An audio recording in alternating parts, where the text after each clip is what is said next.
We got a question coming from Emmanuel. Shane Pinto remains unsigned and camp starts very soon. Is this a serious concern? I've seen some mock trades, but surely they'll make something work, right?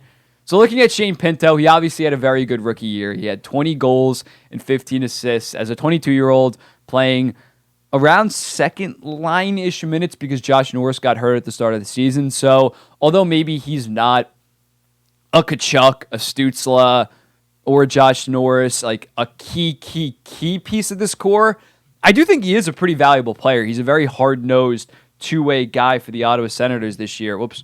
And you look at him, he's very good defensively. His finishing actually wasn't that good, even though he scored 20 goals.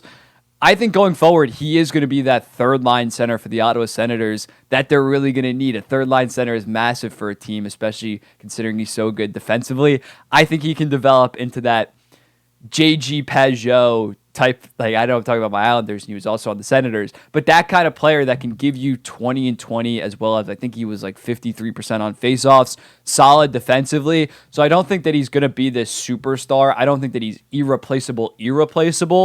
But when you look at Shane Pinto, you're probably not trading for him and getting a player of equal value. There was actually a trade proposal apparently from the Philadelphia Flyers saying that they were willing to take Matthew Joseph's contract along with Shane Pinto, and they basically said no. So looking at the Ottawa Senators, there's one guy that obviously is on the chopping block because right now they only have $895,000. Looking at Shane Pinto, he's probably going to want to deal around the Morgan Frost, talking about the Flyers, the Morgan Frost contract. Morgan Frost this year had 19 goals and 27 assists for 46 points. So one less goal than Pinto, but also 7 more assists. So I think something in that range, $2.1 million, maybe 2.2, maybe 2, I don't really know, is about fair for Shane Pinto. That's probably where he's going to end up. So they need to clear about 1.5 just to be safe of cap space. So how do you do that?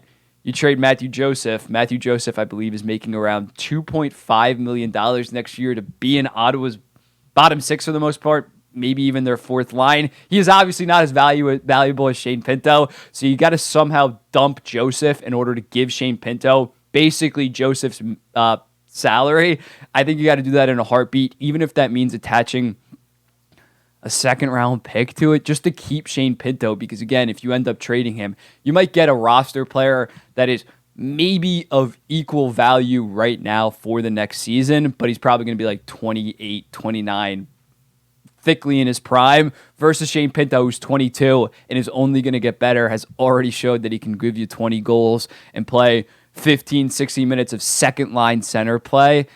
I don't think you can let that go with Shane Pinto. Is it going to be make or break for the Senators rebuild if they have to trade him? No, but I don't think that they're going to get to that point where they have to. We are coming up on training camp though, so it is a little scary, but I think a Shane Pinto deal is eventually going to happen. They're going to move Joseph. Travis Hamonic has like a no movement clause, so that kind of sucks for them, but I think eventually a Shane Pinto signing will happen. This isn't a Trevor Zegras where they have the salary cap. They're just messing around. Obviously, something's in the works from Pierre Dorian. He's going to make some type of trade happen and get it done. And Shane Pinto is going to be an Ottawa Senator, Long Island native. Love me some Shane Pinto. Wish the Islanders drafted him, but they didn't. And obviously, he's on my Senators now. So really looking forward to that. I think should happen in the next 2 weeks. If not, if they go into the season without Shane Pinto, it's going to be really unfortunate. But maybe Joseph starts playing some good hockey and they can boost the value and be able to dump him. But looking at that,